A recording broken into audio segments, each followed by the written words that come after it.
السلام علیکم۔ پروگرام تعلیم اسپیشل کے ساتھ ہارون عباسی آپ کی خدمت میں حاضر ہے۔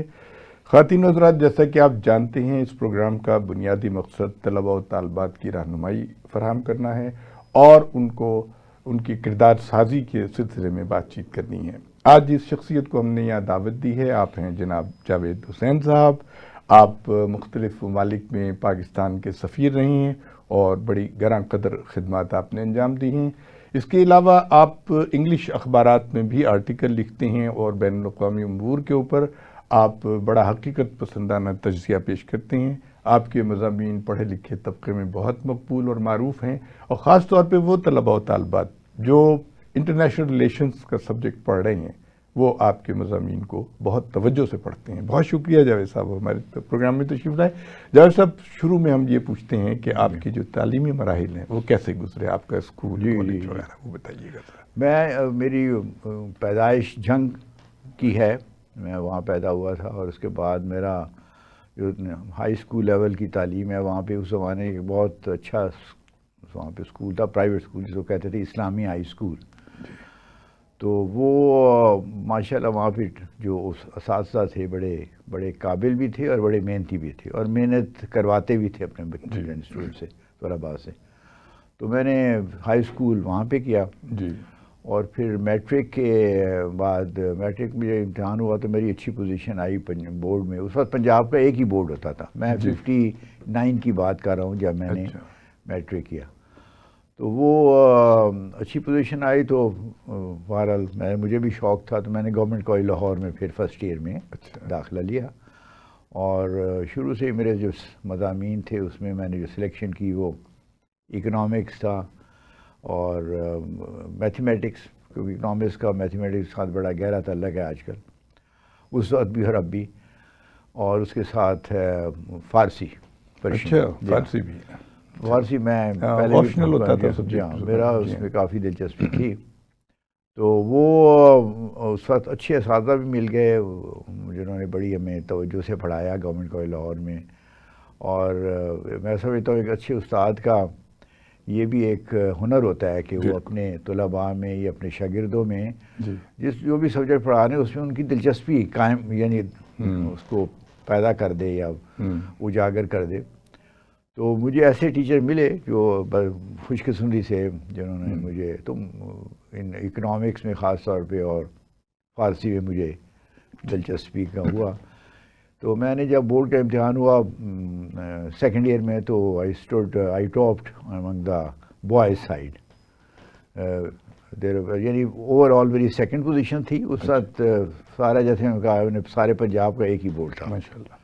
تو پھر اس کے بعد تھرڈ ایئر فورتھ ایئر میں نے گورنمنٹ کالج لاہور میں ہی گزارے، اور فورتھ ایئر میں جب بی اے کا امتحان ہوا تو آئی ٹاپڈ ان پنجاب یونیورسٹی۔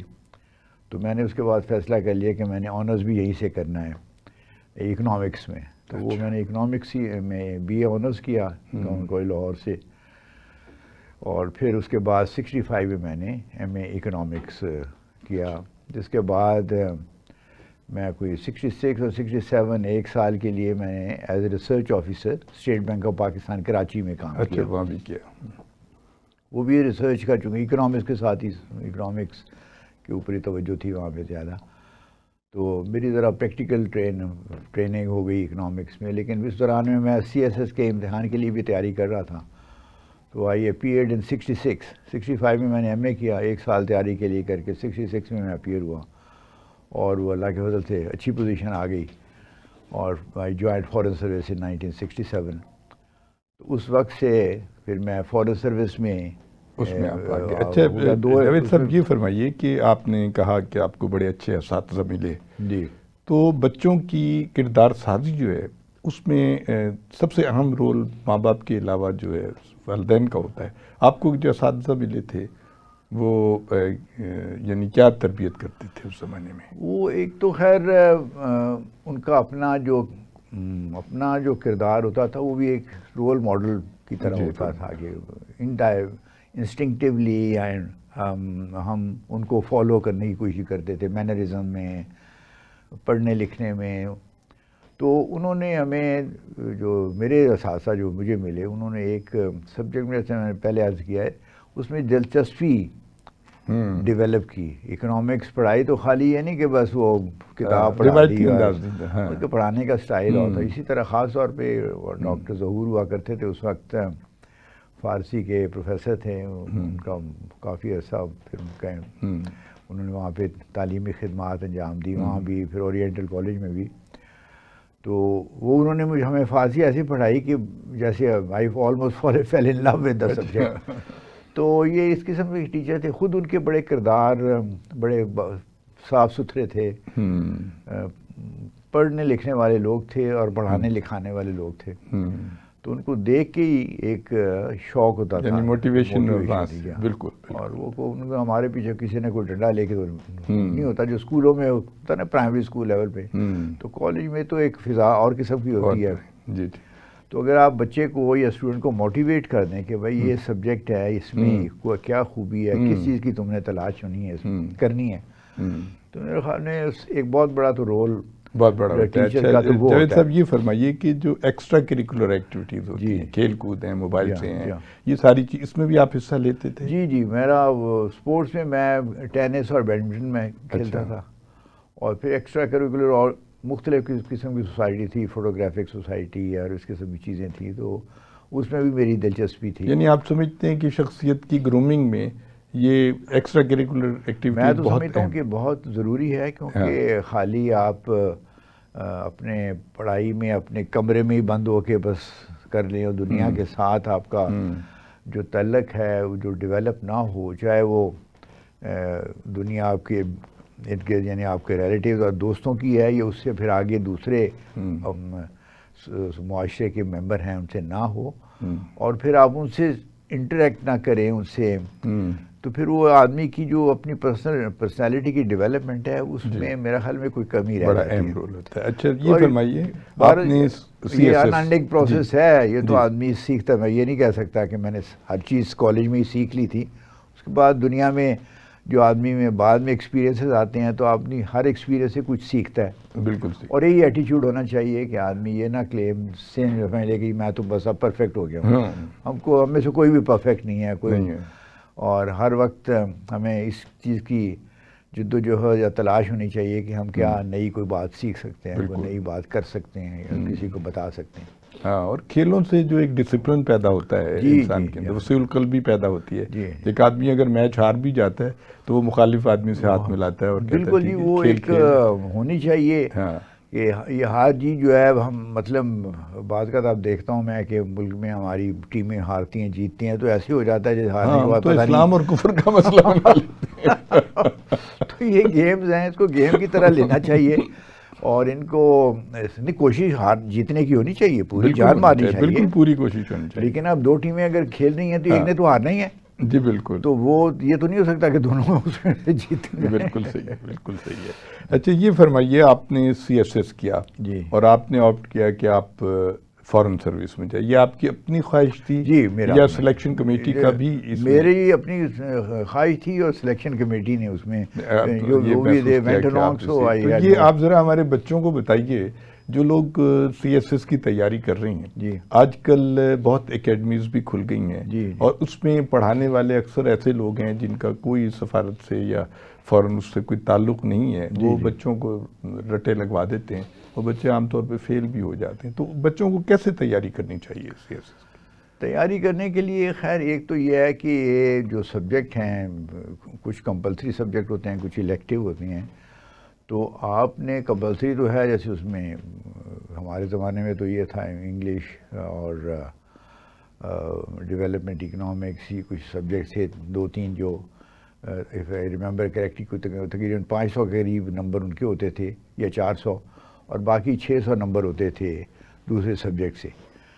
تو وہ جو ہے جو الیکٹیو سبجیکٹس ہیں, مثلا میرے اپنے تھا economics, Persian and political science. تو اس میں اب سبجیکٹ پہ پہلے تو عبور ہونا چاہیے, یعنی آپ اس میں محنت کر کے اس کے یہ نہیں ہو کہ خالی بس وہ کوئی گیسٹ پیپر لے کے تو اس پہ ہی کرو. تو عبور ہو اور اس میں جتنا بھی آپ اس کو سمجھ سکیں اس کو اس میں ایک اپنی قابلیت پیدا کریں.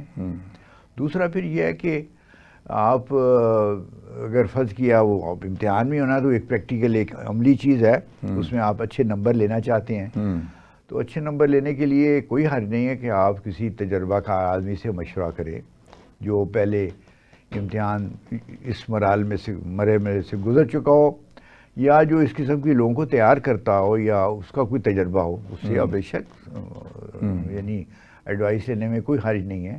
لیکن تیسری چیز یہ ہے کہ آپ یہ بھی دیکھیں, اگر آپ نے اب ہیونگ آپ نے نالج جتنا آپ لے سکتے تھے آپ نے گین کر لیا ہے, مشورہ بھی کر لیا ہے, تو اب آپ نے پریکٹیکل تیاری کرنی ہے.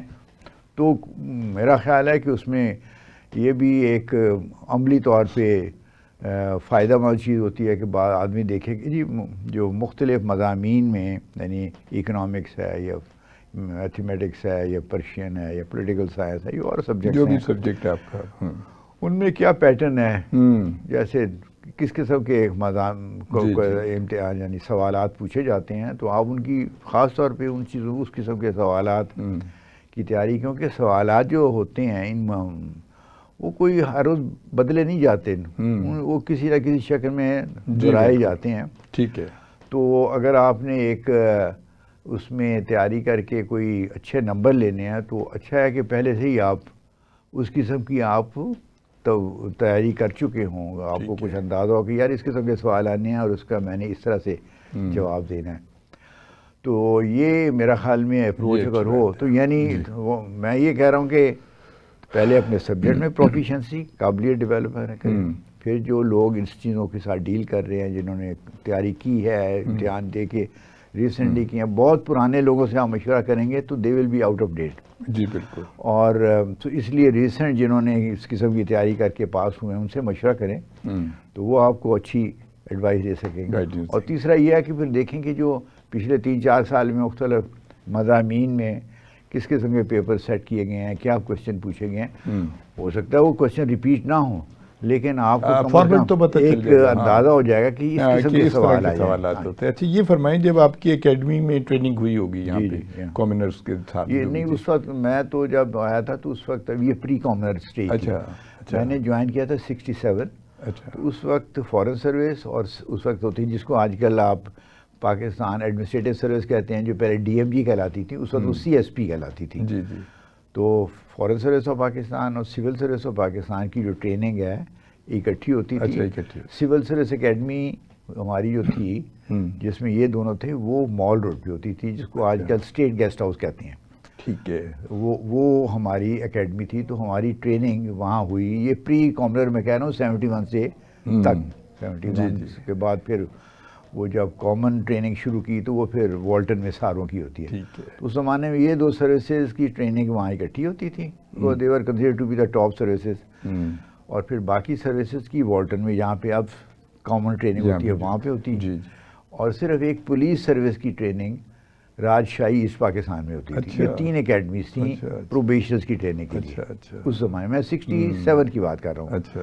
تو 67 سے 68 میری یہاں پہ سول سروس اکیڈمی, جس میں میرے یعنی فورن سروس کے پروبیشنرز میرے کولیگ سے اور سول سروس آف پاکستان کے پروبیشنرز ہمارے کولیگ سے, ان کی ہماری ٹریننگ اکٹھی ہوئی. لیکن اس میں یہ ہوتا تھا کچھ سبجیکٹس کامن تھے, اور مثلا ڈیولپمنٹ اکنامکس, ایڈمنسٹریشن اور یہ 2 اور انگلش اسپیکنگ, اس قسم کے 2-3 کامن. لیکن پھر اس کے بعد ہمارا فورن سروس والوں کا international relations, diplomacy, international law, یہ تھے. ان کے لیے کرمنل لا اور اس قسم کی چیزیں تھیں سول سروس والوں کی.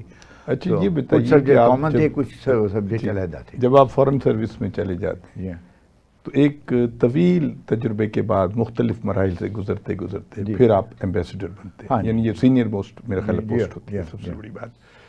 لیکن ایک عجیب بات یہ ہے ہمارے ملک میں کہ بہت سے صحافی, پولیٹیشینز اور ریٹائرڈ جنرل جو ہیں وہ جا کے ایمبیسڈر بھی لگ جاتے ہیں. اب مجھے یہ سمجھ نہیں آتی کہ ان کو ڈپلومیٹک لینگویج کا بھی نہیں پتا ہوتا.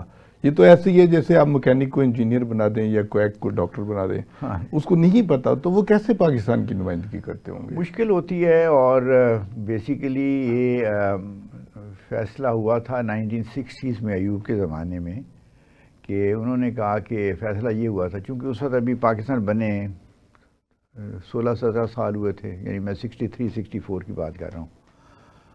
تو فیصلہ کیا گیا کہ چونکہ ابھی سینئر لوگ اویلیبل نہیں ہیں فارن سروس آف پاکستان کی، دیکھیں نا 13 یعنی 47 سے لے کے آپ اگر 84 تک آئے تو 17 سال ہی بنے نا. تو انہوں نے کہا کہ ابھی چونکہ نہیں ہے تو ہمیں رول یہ بنایا گیا کہ 80% جو ہیں ایمبیسڈرز، یہ اس میں شاید 1964 کا یہ رول بنا ہوا ہے if I remember correctly، 80% foreign service of Pakistan سے لیے جائیں گے کیونکہ اتنے ہی لوگ اویلیبل ہیں. اور بعد میں 20% will be taken from other fields, جیسے کوئی پولیٹیشین بھی ہو سکتا ہے، کوئی ریٹائرڈ جنرل بھی ہو سکتا ہے، کوئی ریٹائرڈ اور جج ہیں، یہ ہے وہ ہے. اور یہ پالیسی ریویو کی جائے گی گائے بگائے، اچھا، اور پھر آہستہ آہستہ 80% کو 100% تک فارن سروس آف پاکستان کا لوں گے. ٹھیک ہے. یہ فیصلہ 60s میں ایوب کے زمانے میں ہوا. وہ فیصلہ ابھی تک بدلا نہیں گیا. وہ جو 20% ختم ہونا تھا جس کی جگہ وہ ابھی بھی ہر گورنمنٹ نے یہ ایک پیٹرونیج کے لیے انہوں نے کہا کہ اچھا بھائی یہ 20% ہمارے مرضی کے ہیں، جو مرضی ہم لگا دیں. اچھا اس لیے وہ آپ کی بات ٹھیک ہے کہ وہ لوگ جو ایسے آتے ہیں اس میں بعض اوقات اچھے لوگ بھی آ جاتے ہیں جو ود دا ہیلپ آف، اگر فرض کیا آپ کے پاس جو آپ کے نمبر 2 نمبر 3 لوگ ہیں وہ اچھے ٹرینڈ ہیں، اچھے ہیں، تو آپ کو وہ سپورٹ کرتے ہیں تو آپ اچھا پرفارم کر لیتے ہیں. لیکن خطرہ یہی ہوتا ہے جیسے آپ نے فرمایا ہے کہ وہ اس طرح سے اچھی ریپرزنٹیشن نہیں ہو سکتی جس طرح ملک کو، جتنی ملک کے لیے مناسب ہوتی ہے، تو اس میں کمی رہنے کا زیادہ خطرہ ہے. اچھا جاوید صاحب یہ فرمائیے، بحیثیت ایمبیسیڈر آپ جب کسی ملک میں تعیناتی ہوتی ہے تو وہاں کی جو تھنک ٹینکس ہیں یا جو ایجوکیشنل انسٹیٹیوشنز ہیں یا انٹیلیجنس ہے، ان کے ساتھ کوئی انٹریکشن ہوتی ہے کہ آپ اپنا نقطہ نظر بیان کریں پاکستان کا موقف، اس کے بارے میں؟ یہ تو مستقل چیز ہے کہ آپ نے خالی ایمبیسڈر کا جو پرائمری رول ہوتا ہے وہ تو یہ ہے کہ گورنمنٹ ٹو گورنمنٹ، یعنی وہ اپنی گورنمنٹ کا نمائندہ ہے. گورنمنٹ آف پاکستان کا مطلب ایمبیسڈر آف پاکستان ہے تو اپنی پاکستان گورنمنٹ کا. لیکن کوئی بھی ایمبیسڈر جو ویل ٹرینڈ اور ویل یعنی جس کی گرومنگ ہوئی ٹھیک، تو وہ خالی اپنے آپ کو آفیشیل سرکلز تک لمٹ نہیں کرتا، نہ کرنا چاہیے. تو کام یہ ہے کہ جو گورنمنٹ ٹو گورنمنٹ چیز ہے وہ تو اس نے کرنی ہی کرنی ہے، لیکن اس کے علاوہ اس کو جو نان گورنمنٹل انسٹیٹیوشنز ہیں، چاہے وہ میڈیا ہے، چاہے وہ ایجوکیشنل اور سبجیکٹ ہے، یا تجارت کا کام ہے، انویسٹمنٹ ہے، اکنامک کوآپریشن ہے جس کے اوپر آج کل بہت ایمفیسس ہے، کلچرل یعنی انٹریکشن ہے دونوں ملکوں کے درمیان. یہ وہ ہوتے ہیں جو ادارے ایسے ہیں جو پرائیویٹ ہوں گے اکثر، یا سیمی پرائیویٹ ہوں گے، اندر سینس کہ ہو سکتا ہے کچھ آفیشیل اور پرائیویٹ ملک پارٹنرشپ مل کے ہو. تو آپ کو اچھا ایمبیسڈر وہی ہوگا جو گورنمنٹ ٹو گورنمنٹ والے کام تو کرنے کے علاوہ وہ اپنا کافی سارا وقت وہ لوگوں کو، جو لوکل انسان ہیں لوگ وہاں کے، ان کو کلٹیویٹ کرے، ان کے ساتھ انٹریکشن کرے مختلف میدانوں میں، چاہے وہ ایکیڈیمک ہے یا کلچرل ہے یا اکنامک ہے، یہ جو مختلف بڑے بڑے فیلڈز ہیں. یہ فرمائیے کہ ہماری جو ایکسپورٹس ہیں وہ بہت کم ہیں، اور اس کی بعض لوگ یہ سمجھتے ہیں کہ ہمارے جو ایمبیسیز میں جو کمرشل اتاشی ہوتے ہیں وہ پراپر طریقے سے کام نہیں کر رہے ہوتے ہیں، اسی وجہ سے ہم اس میں ناکام ہیں. یہ صحیح ہے؟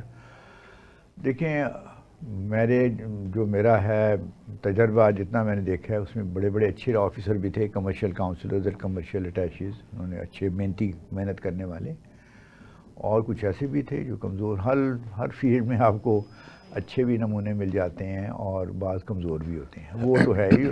جیسے ہمارے فارن سروس میں بھی سارے ڈپلومیٹ ایک ہی لیول کو تو نہیں ہو سکتے، نہ ہوتے ہیں، کوئی بڑے اچھے ہوتے ہیں، کچھ اتنے کمزور اتنے نہیں ہوتے. لیکن لیٹ اس سے اگر کمرشل کاؤنسلر یا جو کمرشل آفیسر ہے وہ ہی is outstanding, first class ہے، ٹھیک ہے. اب اس نے ایکسپورٹ کا جو بڑھانی ہے تو ایکسپورٹ تو پاکستان میں ایکسپورٹیبل سرپلس ہوگا تو تبھی بڑھے گی نا. جی ٹھیک ہے. اس ملک کی آپ نے دیکھنا ہے کیا اس کی امپورٹس ریکوائرمنٹس ہیں اور پاکستان کی کون سی چیزیں ہم سپلائی کر سکتے ہیں. جی ٹھیک ہے. مگر ان کو اسٹیل چاہیے تو پھر آپ اسٹیل تو پروڈیوس نہیں کرتے نا. جی اچھی بات ہے. اگر پھنس گئے تو اس لیے آپ کو ایکسپورٹس بنانے کے لیے ایک پوری آرگنائز ایفرٹ کرنی پڑے گی جس میں آپ کو ملک میں بھی کام کرنا پڑے گا تاکہ آپ کے پاس ایکسپورٹیبل چیزیں ہوں. ٹھیک ہے. اور ایسی چیزیں ہوں جو جس ملک میں آپ کام کر رہے ہیں ان کی ضرورت ہو ان سے ہو تو تب پھر جاؤ کہ ایکسپورٹ. ٹھیک ہے. خواتین حضرات، آپ جاوید حسین صاحب کی گفتگو سن رہے ہیں. آپ مختلف ممالک میں سفیر رہے ہیں. ایک چھوٹے سے بریک کے بعد دوبارہ حاضر ہوتے ہیں.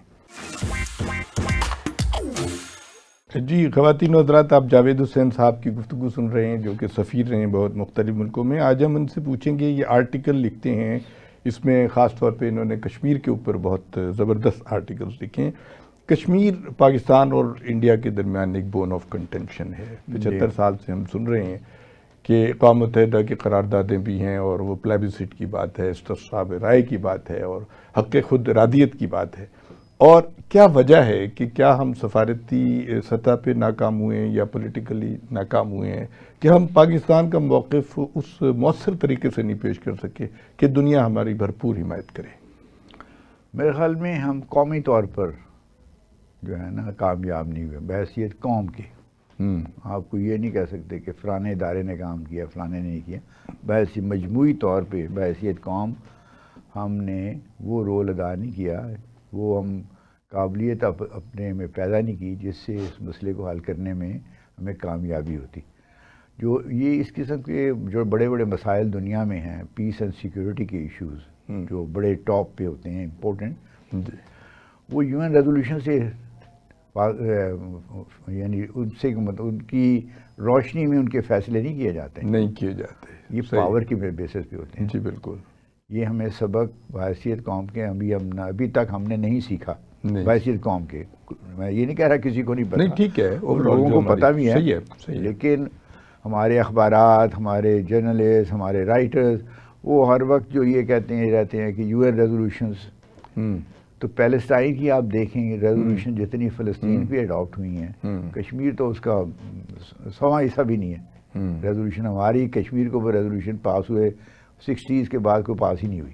ایک بعد میں ریزولوشن ہے جس میں کشمیر کا ذکر ہے. تو عرض کرنے کا مقصد یہ ہے کہ اس قسم کے مسئلے پاور کے ریال پالیٹک یا پاور کے بیسس پہ حل ہوتے ہیں. آپ کے پاس پاور ہے تو دوسری پاور آپ کی بات سنے گی. اگر آپ کمزور ہیں بحیثیت معاشی طور پہ یا سیاسی طور پہ یا عسکری طور پہ تو آپ کی بات نہیں سنی جائے گی. آپ کمزور ہیں، کمزور کی اندرونی استحکام جو ہے وہ بہت خالی اندرونی استحکام ایک چیز ہے. آپ میں سیاسی استحکام ہونا چاہیے، وہ بھی ضروری ہے. بالکل. معاشی ترقی ہونی چاہیے، بالکل ہونی چاہیے. ٹیکنالوجی ہونی چاہیے آپ کے پاس ملٹری پھر اسٹرینتھ بھی ہونی چاہیے اور پھر اس کے ساتھ اچھی ڈپلومیسی بھی ہونی چاہیے. لیکن چاروں چیزیں اکٹھی، طاقت بھی ہیں، سب کچھ ہے ہماری، لیکن آپ کی معاشی حالت بڑی کمزور ہے. آپ اپنی حالت آپ نے دیکھا ہے کبھی آج کل معاشی حالت تو بہت کمزور ہے. معاشی حالت جب کمزور ہوگی تو کون آپ کی بات سنے گا؟ اب دیکھیں نا، بھارت جو ہے اس نے وہاں پہ ایسے قوانین رائج کر دیے ہیں کہ کشمیر کی شناخت کو وہ ختم کر رہے ہیں. اس کے علاوہ انہوں نے اپنے جو ہمارے دریا ہیں اس کے اوپر ڈیم بنا دیے ہیں اور بالکل یعنی سنتاس منصوبے کی بھی انہوں نے وہ کی ہے، وائلیشن کی ہے. انٹرنیشنل لیول پہ بھی یہ بات کہی ہے. تو یہ ہم کیسے نکلیں گے اس دلدل سے؟ اپنے آپ کو مضبوط بنائیں، ترقی کریں، اپنے ملک کو ترقی دیں، معاشی طور پہ اپنے آپ کو مضبوط بنائیں. جب آپ مضبوط آ جائیں گے، طاقتور بنیں گے تو آپ کی آواز سنی جائے گی.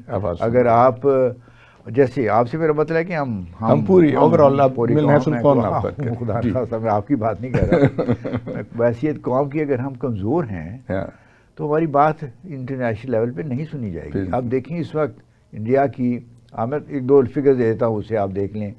انڈیا کی اس وقت جو اکانومی ہے وہ کوئی ٹریلین، میرے خیال 3 ٹریلین کے قریب ہے، 3 یا 4 ٹریلین ڈالرز کے قریب ہو گئی ہے. مجھے اب ٹھیک فگر یاد نہیں ہے لیکن اس کے لگ بھگ ہے. ہماری اس وقت اس کا 370 بلین ہے، 1/10 کے قریب ہے.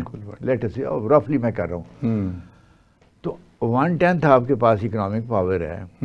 انڈیا کے جو ایکسپورٹس ہیں وہ hundred of billions of dollars میں ہیں، آپ کے جو ہیں وہ ٹوٹل جو ہے مشکل سے $30 بلین پہ پہنچتے ہیں. یعنی آپ سمجھتے ہیں کہ معاشی طور پہ جب تک ہم مضبوط نہیں ہوں گے اور ہمارے اندر جو ہے پولیٹیکل اسٹیبلٹی نہیں ہوگی یہ مسئلہ حل نہیں ہوتا. اچھا، اب آپ کو ایران میں بھی رہے سفیر، ایران سے ہمارے ثقافتی، مذہبی اور تمدنی لحاظ سے بہت یعنی سملیرٹیز اور کامنلٹیز ہیں. ہمارا اسلامی ملک ہے، لیکن کیا وجہ ہے کہ ایران کے ساتھ بھی ہماری جو ہے ایک ٹینشن چلتی رہتی ہے؟ اتنا بڑا معاہدہ گیس کا ہوا، پھر ابھی ہم اتنا ہزاروں لیٹر تیل جو ہے وہ روزانہ وہاں سے اسمگل ہو کے آ جاتا ہے. ہم ایک امیکیبلی کوئی اچھا سا سولوشن کیوں نہیں نکالتے ہیں کہ ہمیں اب دیکھیں نا گیس کے جو پائپ لائن تھی اس پہ کتنا بڑا ڈسپیوٹ کھڑا ہو گیا، اور ہم نے کیوں کیا تھا معاہدہ اگر ہم اس پہ عمل نہیں کر رہے تھے؟ جب معاہدہ کیا گیا تھا تو ابھی امریکن سینکشنز نہیں لگی تھیں.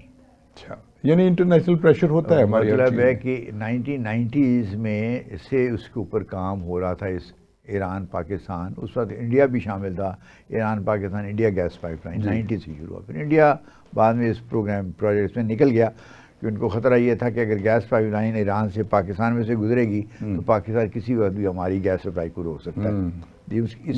اس وجہ سے وہ نہیں رسک لینا چاہتے تھے، اور انہوں نے پھر ایک 90s میں ہی انہوں نے کہا جی ہم اس پروجیکٹ کا حصہ نہیں ہیں. تو وہ جب چلے گئے تو Iran Pakistan gas pipeline رہے گی، تو اس میں ہم ہوتے رہے. پھر جب گیس پائپ لائن کا ہوا معاہدہ سائن بھی ہوا تو اس میں یعنی معاہدہ تو ہو گیا پھر اس تھا، لیکن بعد میں ہم نے ایگریمنٹ کر لیا کہ جی ہم وہ اپنی گیس پائپ لائن بارڈر تک لائیں، بارڈر سے آگے ہم اپنی گیس پائپ لائن گے. اب اس دوران میں ایران کے جو تعلقات ہیں امریکہ سے وہ خراب سے خراب تر ہوتے گئے، اور امریکہ نے ان کے اوپر بڑی سخت پابندیاں لگا دیں، اور کسی دوسرا ملک، تیسرے ملک کو بھی ایران کے ساتھ اکنامک کوئی انٹریکشن کرنے میں خطرہ یہ تھا کہ اس ملک پہ بھی پھر پابندیاں لگ جائیں گی. پاکستان کی جو اپنی معاشی حالت ہے اس میں پاکستان بدقسمتی سے اب اس حالت میں نہیں ہے کہ وہ یہ خطرہ مول لے سکے. اگر آپ چائنا ہوتے تو آپ کہتے جی وی ڈونٹ کیئر فار وہ اپنی ٹریڈ کرتے ہیں ایران کے ساتھ، ان کو یہ نہیں ہے کہ جی امریکہ سینکشن لگائے گا نہیں لگائے گا، کیونکہ امریکہ سینکشن ان کو لگائے گا. جیسے آپ دیکھ رہے ہیں انہوں نے ٹرمپ کو اس کا جواب دے دیا، ٹرمپ نے لگائی ہیں، چائنا بھی چائنا نے ان کے اوپر لگا دی ہیں. تو چائنا ان کو اس طرح سے ڈیل کر سکتا ہے. انڈیا کے لیے انہوں نے ایکسیپشن کر دی. امریکہ کی انڈیا کے ساتھ جو تعلقات ہیں وہ ایک بڑی اسپیشل ان کی پوزیشن ہو گئی ہے. جی چونکہ وہ اس کو انڈیا کو بلڈ اپ کرنا چاہتے ہیں as a counterweight to China, تو اس لیے وہ انڈیا کو انہوں نے ایک ایگزیمپشن دے دی کہ آپ ایران سے کر سکتے ہیں. اور دو اب میں نے سنا ہے کہ ٹرمپ صاحب اس کو بھی شاید بدلنے لگے. جی ہمارے اوپر انہوں ہمیں ایگزیمپشن دینے کے لیے تیار نہیں تھے، نہ ہیں ابھی تک، کہ آپ ایران سے ٹھیک ہے کہ گیس لے لیں اور جو ہے ہم جو ہے کوئی آپ کے اوپر پابندی. ایران اور بھارت کے تعلقات تو کافی مستحکم ہیں. وہ چابہار جو ہاربر ہے اس پہ انویسٹمنٹ بہت کیا جائے. ان کے اوپر میں نے جیسے میں نے عرض کیا ہے کہ وہ امریکن سینکشنز کا ان کو خطرہ نہیں ہے، اس کی وجہ سے. اور ہمارا جو اب گوادر ہے اس کے اوپر حالانکہ اب یہ بہت اچھا پروجیکٹ ہے جو بات سے بات نکلتی آ رہی ہے، جو چائنا پاکستان اکنامک کوریڈور، کہ ہم چائنا کے ساتھ ہمیں تعلقات بڑھانا ہمارے لیے ہر لحاظ سے مفید ہے، بہت بہتر ہے، سیاسی طور پہ، اسٹریٹجکلی، اور علاقائی اس کے استحکام کے لیے، علاقائی استحکام کے لیے، ہماری معاشی ترقی کے لیے. اور چائنا کو بھی فائدہ یہ ہے کہ ان کی جو ویسٹرن چائنا کی جو ایکسپورٹس ہیں وہ پاکستان میں تھرو گوادر سے جا سکتی ہیں. بالکل. تو over a long period it's a very very vital subject, یعنی وائٹل پروجیکٹ ہے پاکستان کی ترقی کے لیے، اور اس کا فائدہ چائنا کو بھی ہے. اس لیے دونوں ممالک کے انٹرسٹ جڑے ہوئے ہیں اس میں. لیکن اس میں بھی ہمیں رکھنا ڈالا جاتا ہے دوسرے ممالک کی طرف سے. ایک تو ہندوستان ہے لیکن اس کے علاوہ اور بھی ہیں. تو اس کی وجہ یہ ہے کہ وہ چائنا کے ساتھ ہمارے پاکستان کے بڑھتے ہوئے تعلقات کو پسندیدگی کی نہیں دیکھتے. تو یہ ہمیں اب انڈیا کو چونکہ اتنا بڑا ملک ہے، ان کی معاشی حالت بہتر ہے، اور وہ اس لیے ان کے اوپر اس طرح سے امریکہ کا دباؤ نہیں ہے جس طرح سے ہمارے اوپر ہے. بالکل صحیح. یہ اس کی وجہ سے انڈیا چابہار کو بھی ڈیولپ کرنے میں مدد کر رہا ہے. وہ اس کے اوپر اس قسم کی پابندی نہیں آ سکتی جیسے اگر ہم فرض کیا گیس پائپ لائن کریں تو ہمارے اوپر آ جائے گا. اچھا سر، یہ فرمائیے کہ افغانستان سے ہمارے یہاں بڑی ٹینشن پائی جاتی ہے، اور پاکستان نے ہمیشہ اس موقف کی تائید کی ہے کہ افغانستان میں نمائندہ حکومت ہونی چاہیے، انہی کی حکومت ہونی چاہیے۔ اب جبکہ ان کی حکومت بن گئی ہے، اگرچہ پوری دنیا نے اسے ریکگنائز نہیں کیا، لیکن اب جو ایشو ہے وہ یہ ہے کہ پاکستان کہتا ہے کہ جو افغان سوائل ہے وہ ٹیررزم کے لیے استعمال نہیں ہونی چاہیے۔ ٹھیک ہے، اور وہ ہو رہی ہے جی، اور آئے دن آپ دیکھیے ایک نئی لہر آئی ہے اس وقت پاکستان میں بہت ٹیررزم ہے۔ ہم کیسے افغانستان کے ساتھ اپنے ایشوز کو حل کر سکتے ہیں؟ بحیثیت سفارتکار آپ کیا سمجھتے ہیں؟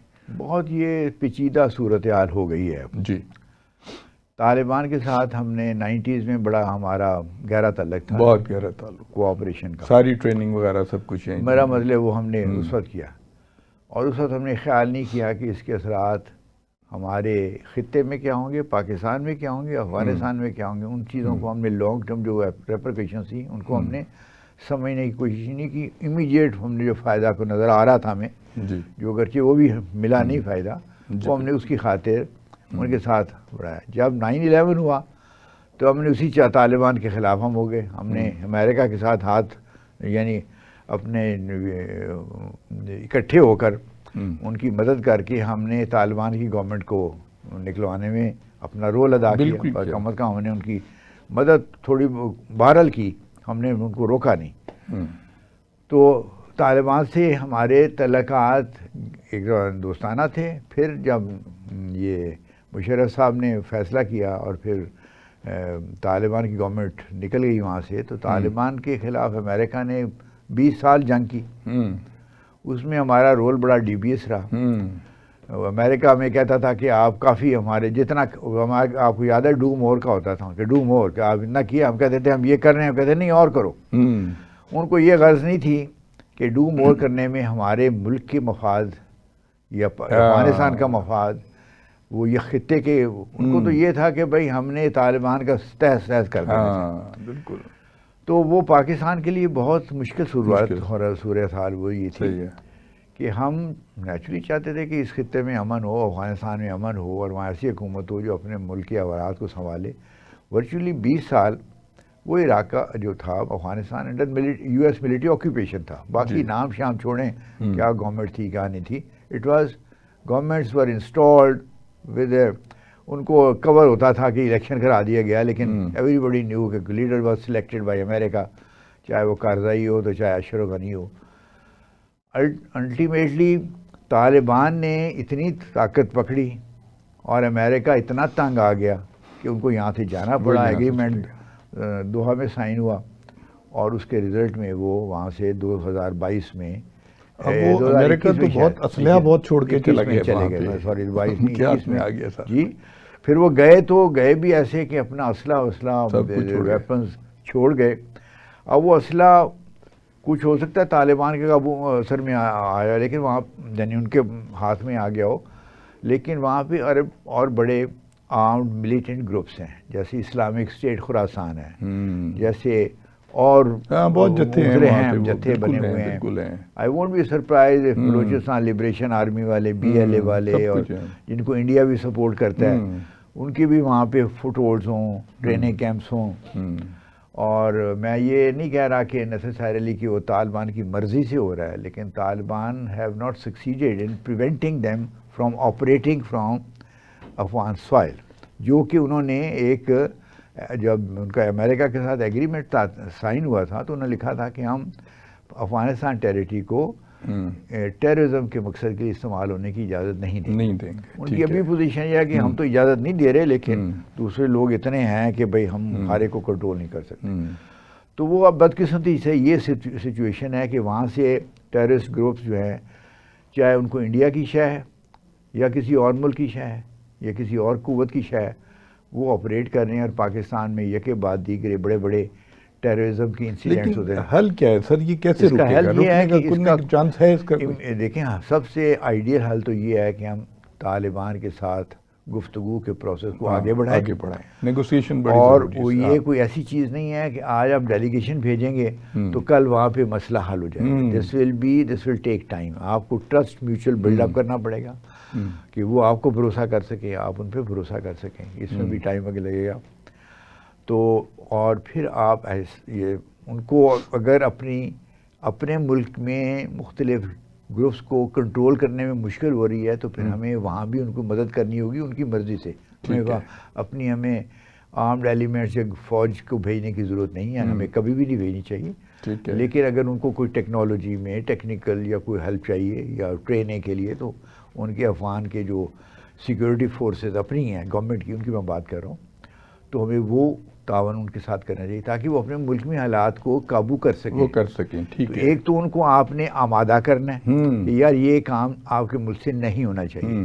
دوسرا پھر آپ نے ان کی کیپیبلٹی کو بڑھانا ہے تاکہ وہ اس کام کو کر سکیں. ٹھیک ہے. تو پھر یہ کام جو ہے اس میں آپ کو ٹائم لگے گا. آپ کو اس دوران میں یہاں پہ جو پاکستان میں ان کے لوگ ان کی مرضی کے خلاف, وہ تو یہ کلیم کرتے ہیں کہ ہماری مرضی کے خلاف آ رہے ہیں, جو بھی صورتحال ہے جو وہاں سے لوگ آ کے یہاں ٹیررزم کرتے ہیں, ان کے لیے آپ کو لوکل پھر اپنے ملک میں بھی اقدامات کرنے ہوں گے کہ آپ کو لوکل لیول پہ. اچھا جاوید صاحب, آپ نے بہت شروع میں جب آپ گفتگو کر رہے تھے آپ نے فلسطین کا حوالہ بھی دیا تھا.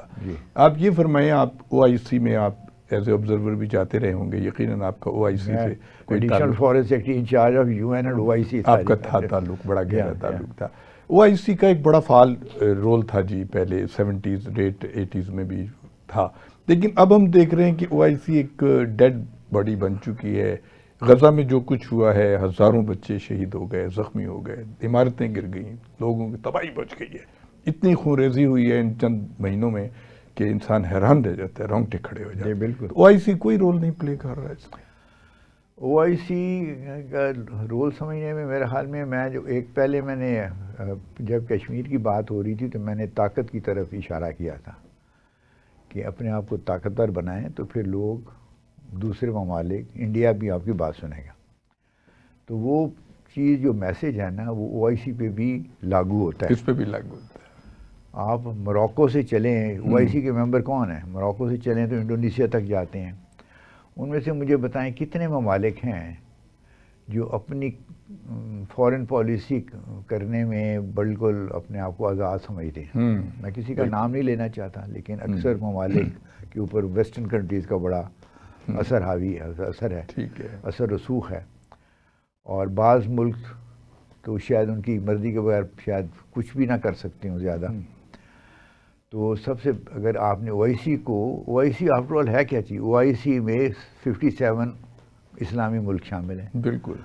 تو ان 57 ممالک میں اگر جان ہوگی آپس میں, ان میں کوئی انڈیویجولی ان کے ممالک میں اثر رسوخ یعنی طاقت ہوگی معاشی اور ٹیکنالوجی. آج کل کے زمانے میں معاشی اور ٹیکنالوجیکل پاور کے بغیر آپ کا کوئی سننے والا نہیں ہے. یہ بالکل میں وعدے کرنا چاہتا ہوں پاکستان کے لیے بھی اور OIC کے لیے بھی. تو آپ نے جب ہر چیز کے لیے آپ نے ویسٹرن کنٹریز جانا ہے, آپ نے دوسرے ممالک سے جا کے وہ چیزیں لینی ہیں, تو دوسرے ممالک آپ کو اپنی مرضی کے لیے استعمال کریں گے, آپ کے اوپر پریشر ڈالیں گے. تو سب سے بڑی وجہ OIC کی کمزوری کی یہ ہے کہ اس کے ممبران جو ہیں, جو اس کے ممبر ممالک ہیں, انہوں نے سر اسلامک ممالک میں تو بہت امیر ممالک بھی ہیں, ان کی معیشت بہت سٹرونگ ہے. خاص طور پہ مڈل ایسٹ کو دیکھیں, سعودیہ کو دیکھیں, سارے ممالک میں پیسے کی تو کوئی کمی, ریل ویل تو بہت ہے. پیسہ خالی نہیں چاہیے نا, اس میں ٹیکنالوجی نہیں ہے, پروڈکٹیوٹی چاہیے. آپ دیکھیں نا, خالی ملک میں سے تیل نکل آیا, تو تیل نکل آنے سے جو وہاں کے لوگ ہیں ان کی ذہنیت میں, ان کی قابلیت میں کوئی اضافہ نہیں ہوا. بالکل صحیح ہے. اور اسی طرح ٹیکنالوجی کا آپ کو زیرو اگر ہو تو باہر کی کمپنی آئی, آپ نے اس کو کانٹریکٹ دے دیا, انہوں نے آ کے وہ آئل ویل یعنی ڈرلنگ کر لی, اس میں سے آپ نے تیل نکال کے آپ کو اتنا پیسہ آپ کا باقی ہم لے جا رہے ہیں. تو اس سے ملک کو پیسہ تو آ گیا, لیکن آپ وہ پیسہ کرنے کے لیے بھی دوسرے ممالک پہ ڈپینڈ کرتے ہیں. آپ کے پاس ٹیکنالوجی میں چند ممالک جیسے ٹرکی ہے, پاکستان تھوڑا سا ہے, ایران, انڈونیشیا یا ملیشیا, اس کے علاوہ کون سا ملک ہے اسلامی ملک, مطلب ایجپٹ میں بھی شاید تھوڑا بہت ہو, اور باقی اب گلف میں لوگ کوشش کر رہے ہیں اپنے آپ کو ڈیولپ کرنے کے لیے. تو بدقسمتی ہماری یہ ہے کہ ہمارے ممالک میں, اسلامی ممالک میں علم اور ٹیکنالوجی نہ ہونے کے برابر ہے. کون سی ٹاپ کلاس یونیورسٹی دنیا کی ان ممالک میں ہے؟ انٹرنیشنل رینکنگ میں تو کوئی بھی نہیں ہے. تو اگر آپ کے پاس علم نہیں ہے، حالانکہ اسلام کی تعلیم یہ ہے، علیہ وسلم کی حدیث مشہور ہے کہ جی علم کے لیے آپ کو چائنا تک بھی جانا پڑے تو جائے، مقصد یہ تھا کہ کتنا دور بھی جانا پڑے تو علم حاصل کرو۔ ہم نے وہی پچھلے 500 سال سے مسلمانوں نے علم حاصل کرنے کی طرف مثلا قسم ہی کھا لی ہے کہ ہم نے علم ہی حاصل کرنا۔ دوسرے ممالک جو ہیں، دوسری قومیں جو ہیں، وہ اس میدان میں ہم سے بڑا آگے نکل گئی، بہت آگے نکل گئی۔ وہ کہاں وہ چاند پہ اور مارس پہ پہنچنے کی کوشش کر رہے ہیں، ہم ابھی اپنے گھروں کو نہیں سنبھال سکتے۔ تو یہ اصل وجہ تو جب ان اسلامی ممالک میں علم، ٹیکنالوجی، اکنامک پروڈکٹیوٹی، خالی پیسہ ہونا کافی نہیں ہے۔ میری جیب میں آپ 1 ارب روپے کا مجھے میرا بینک اکاؤنٹ میں ڈال دیں تو میں اس میں میری قابلیت بڑھ جائے گی۔ اگر میں نے خود کما کیا وہ اور ہے، کوئی میری جیب میں ڈال دے اور بات ہے۔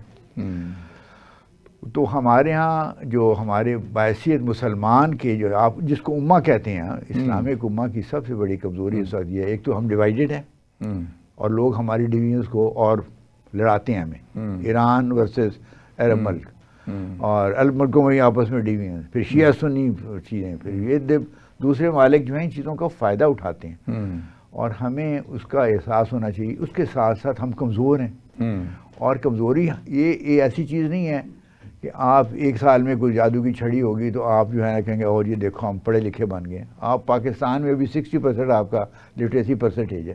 بالکل شرمناک بات ہے کہ 47 سے لے کے اب تک آپ کا لٹریسی پرسنٹیج آپ 100% کے قریب ہونی چاہیے تھی، 99 یا سم تھنگ لائک دیٹ۔ تو اب اپنے ملک میں یہ حالت ہے، اور ہم سمجھتے ہیں کہ ہم دوسروں سے آگے ہیں کیونکہ ہم تو نیوکلیر پاور بھی بن گئے ہوئے ہیں۔ تو عرض میں کر یہ رہا ہوں کہ جب تک اس ماڈرن ورلڈ میں، ماڈرن ورلڈ جو ہے نالج بیسڈ ورلڈ ہے، یہ آج سے 700-800 سال والی پہلی دنیا نہیں ہے۔ اس میں ہمارے پاس اگر نالج نہیں ہے، ٹیکنالوجی نہیں ہے، اور اس نالج ایسا نہیں ہے جو اکنامکلی پروڈکٹیو ہو، تو پھر آپ کی بات چاہے بحیثیت ملک کے اور بحیثیت امہ کے کو نہیں سنے گا۔ اور سب سے بڑی کمزوری ہماری یہی ہے، اور اس لیے فلسطین کا مسئلہ نہیں حل ہو رہا۔ دوسرے اب دیکھیں نا، ٹرمپ صاحب نے تو غزہ میں کہا جی غزہ کوئی بندہ ہی نکال دو وہاں سے۔ تو کتنے ابھی تک عرب ملکوں نے OIC سے پہلے عرب لیگ کو کرنا چاہیے تھا نا، انہوں نے کیا کیا ابھی تک؟ پچھلے دنوں 1-2 دن پہلے کائرو میں میٹنگ ہوئی ہے، وہ یہ سوچ رہے ہیں اچھا یہ پیسہ ہم لگا دیتے ہیں۔ وہ یہی تو امریکہ چاہتا ہے کہ پیسہ آپ کا لگے، اور وہ بندے وہاں سے نکال دیے جائیں، اور آپ بیٹھے بس اپنا کہیں گے جی ہم۔ آپ دیکھیے جب یہ غزہ کا مسئلہ ہوا ہے تو یورپین کنٹریز میں اور امریکہ میں بڑی ڈیمونسٹریشنز ہوئی ہیں، جبکہ ہماری اسلامک کنٹریز تو ایسی ٹھنڈی سوئی پڑی تھی جیسے مسئلہ ہی کچھ نہیں ہوا۔ ڈیمونسٹریشن تو چلو پاکستان میں بھی نعرے بازی شادی ہو جاتی ہے، لیکن سوال یہ ہے کہ جی خالی ڈیمونسٹریشن، اور وہاں میں تو آتا جاتا رہتا ہوں باہر چکر لے، وہ جو امریکہ میں ہوئی وہ پبلک مطلب اسٹوڈنٹس نے بیچاروں نے ڈیمانسٹریٹ کر دیا، یہ کر دیا۔ لیکن میں ابھی ریسنٹلی ایک وزٹ سے امریکہ سے واپس آیا ہوں، تو میں آپ کو بتانا چاہتا ہوں کہ کوئی امریکہ میں ایٹ دا نیشنل لیول آپ سمجھیں کہ they are bothered about Palestine, no. صحیح بات ہے۔ اچھا کیونکہ وقت ختم ہو رہا ہے جاوید صاحب، آپ کی بہت دلچسپ باتیں ہیں، یہ آپ کی کتاب ہے، اس کے بارے میں آپ ذرا ادھر۔ یہ میں نے اپنا یہ سمجھے کہ جو کچھ میں نے سیکھا جو تجربے سے اور جو کچھ لکھنے پڑھنے سے، تو میں نے اس کو اس میں وہ اس کو شیئر کرنے کی کوشش کی ہے۔ اس کا نام ہے Pakistan and a world in disorder, اور اس کا سب ٹائٹل ہے اے گرینڈ اسٹریٹجی، یعنی پاکستان کے لیے ایک grand strategy for the 21st century. یہ پیلگرم میکملن نے نیو یارک سے 2016 میں اس کو پبلش کیا ہے۔ تو یہ میں لایا تھا، میں نے کہا اگر آپ اس کو مینشن کرنا چاہیں۔ جاوید صاحب اینڈ کیونکہ ہمارا پروگرام ختم ہو رہا ہے، آخر میں آپ ہمارے طلباء و طالبات کو کوئی پیغام دینا چاہیں؟